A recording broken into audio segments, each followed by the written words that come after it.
Hi, it's Tony Robbins. Happy New Year. Listen, how's your new year coming out so far? I know it's early, it's January 15th, and I thought I'd send you out this little video message because you know what that day means, don't you?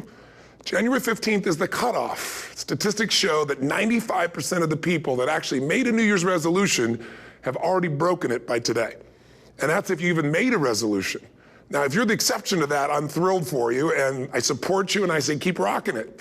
But if you've missed, maybe I could drop you a quick little message or two here that can help you not only recover, but get way beyond just making some New Year's resolution and make some real lasting change in your life. I mean, think about it. Most people don't even make a resolution anymore. Why?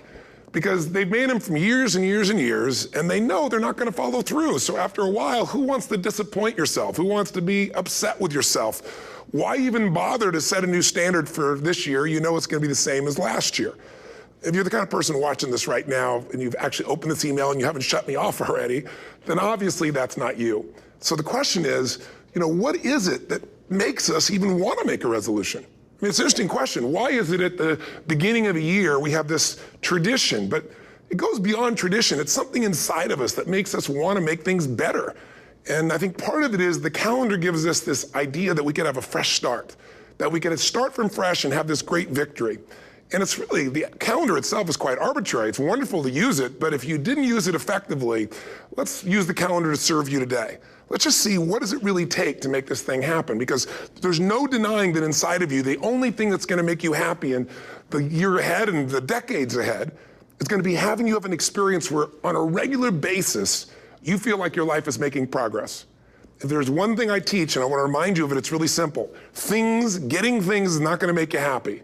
That's good news in a tough economy. It's a good reminder. It doesn't matter what you get. Doesn't matter whether it be money or opportunity. All those things might excite you for the moment. Even a relationship, as magnificent it may be, might be exciting for a while. But if you don't keep growing, that relationship isn't gonna stay exciting. So the secret to real happiness is progress. Progress equals happiness. And if we can make progress on a regular basis, we feel alive. And that's why at the beginning of the year, we get this thing like, okay, I can have this fresh start. I could really do what my soul desires. I could expand. I could grow. I could improve. I could change. Or maybe better than change, I could progress. See, think about that. Progress is an aliveness to it, doesn't it? You don't have to work at changing. People say all the time now, well, I'm working on changing. Don't worry about it. You don't have to work on changing. Change is automatic. Your body's gonna change whether you want it or not as the years go by. And no matter how hard you work, there's gonna be some changes going on there. The economy is gonna change no matter what you want it to do. The weather is gonna change. Relationships are gonna change. Everything in life is always changing. We don't have to work on change. Change is automatic, but progress is not. So if you wanna make real progress, then you really gotta look at your life in a different way. You gotta say, I gotta take control of this process and not just hope it's gonna work out like people do who make a resolution. Because really, isn't that what they're really doing at the beginning of the year? They're saying, well, here's my resolutions for the year, and they really basically tell you their wishes. It's their wish list. It's what they hope it all comes together. And then they call it a resolution, but they don't know what a resolution is.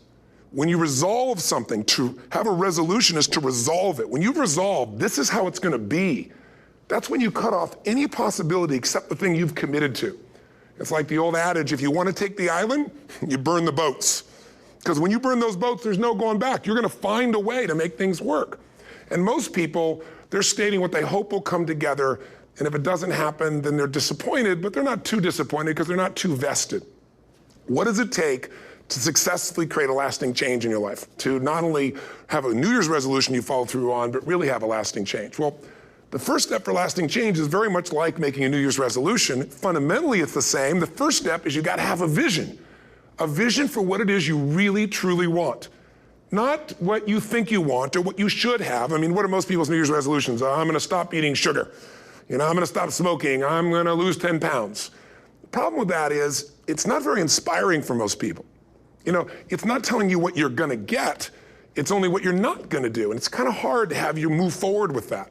A vision is about what you're here to create. A vision that really works is one that excites you. If you say, well, my resolution, my goal, my outcome for this month, this week, this year is to lose X number of pounds, that's okay, but it's not very compelling. It has to be a compelling vision. It's gotta have something that has the power to pull you, not something you have to push yourself to do. Those are two different kinds of motivation. Push requires willpower, and willpower never lasts. What will last is pull. Having something so exciting, so attractive, something you desire so much that you have a hard time going to sleep at night and you get so up early in the morning to rock it and take it to the next level. That's what you're looking to create. And that isn't easy to get. But one of the reasons we do seminars and events and we say, why do that? Why not just read a book or something? Is because when you get in an environment where you're with people that are being put in a peak state, like when you're going to a sporting event, if you watch a sporting event at home, it might have a certain level of excitement. But when you're in a stadium with 50,000 people, suddenly it has a whole different level of intensity. And we feel that. And the bottom line of our follow-through comes down to our emotional intensity. In a different state of mind, you're going to come up with a much better and a more exciting vision than if you're sitting on the couch going, okay, what are my new resolutions for this year? And you're doing it the morning after the new year has started and you're a little inebriated and the football game's on in the background. Probably not going to have the power of focus there. Probably not going to have the power of the energy to create something that's going to pull you for this year. And you got to do that. So it's got to be a vision that's compelling. Something that it's going to be a gift to make sure that it happens. And also, along with that compelling vision, you got to have strong enough reasons that you're going to follow through when the going gets tough. That's one of the biggest things missing for most people. They say, this is what I want to do. It's not very exciting. It's not very compelling. But most importantly, they don't have strong enough reasons to push themselves through what's going to be necessary to get that dream, to get that goal when the inevitable challenges come up. When you're starving, hungry, and you're trying to go on a diet, right? When you got no time and you're stressed out and you haven't worked out still, and that's what you're supposed to do.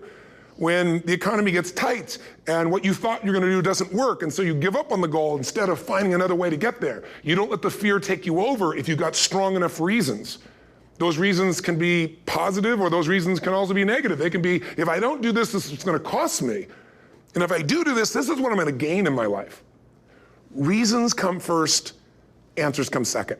If you get a compelling vision and you got strong enough reasons that will push you through the tough times, you're going to do things other people don't do. Instead of collapsing, even if you get off target, you won't go, oh, I blew it. You'll get right back on target, make the change, make things happen. And I know you've done this in many areas of your life. Just think about it again. I'm not teaching you something really new here today. I just want to remind you of what your soul knows. You got to change, you got to improve, and you got to go through a simple process fundamentally to make that progress. First step, vision that's compelling. Second step, make sure that there's strong enough reasons to follow through. Third step, you got to review it and feel it every day. I mean, anything. Have you ever had this happen in your life? Has there been anything in your life that you've ever wanted so badly? You were so desirous of it. You had such a hunger for it that you couldn't stop thinking about it. Could have been a career move, could have been when you were a kid, a car, it could have been a relationship, it could have been anything, but you were obsessed. You wanted to make this happen. You wanted to attract this to your life. You just wanted something. And you didn't even know how to get it. But it was so compelling to you. You kept thinking about it every day, envisioning it, imagining it, feeling it. And then stuff happened. And suddenly you started to attract people or situations to your life, and it just came together. Like, you didn't even have a total plan. It was just that it was so a part of your focus with so much intensity and emotion so often that it sensitized you to notice anything that could get you there. There's a part of your brain called the reticular activating system. For short, we call it the RAS. That part of your brain determines what you notice in the world. And it's really important because when you set a goal, when you get really clear on a vision, and there's strong enough reasons, and you review it enough, and it becomes a part of you, that part of your brain says, anything that relates to this, I need to notice. It's like, did you ever buy a certain kind of car or maybe a certain outfit, and suddenly you see that car everywhere, or those outfits everywhere? Well, the cars were always around, but why do you see it now? Because your RAS knows this is important. This is part of my world now. Similarly, when you really get clear and it's compelling and you're reviewing it every day, you've got strong reasons and you're reviewing it every day and you're feeling it, the brain becomes incredibly acute at noticing anything to get you to move forward. And so that's the power of this. So, what do people do with a New Year's resolution? They come up with something they kind of want. It's not a compelling vision. They don't really have strong enough reasons, and they never review it again until they notice that they broke what they said they really want to have make happen, because they didn't really resolve. If you resolve, you got the vision, it's compelling, you review it daily, and you feel it, you envision it, and you experience it. Simple as it sounds. Now, ultimately, what is this really about? Ultimately, if you're going to have lasting change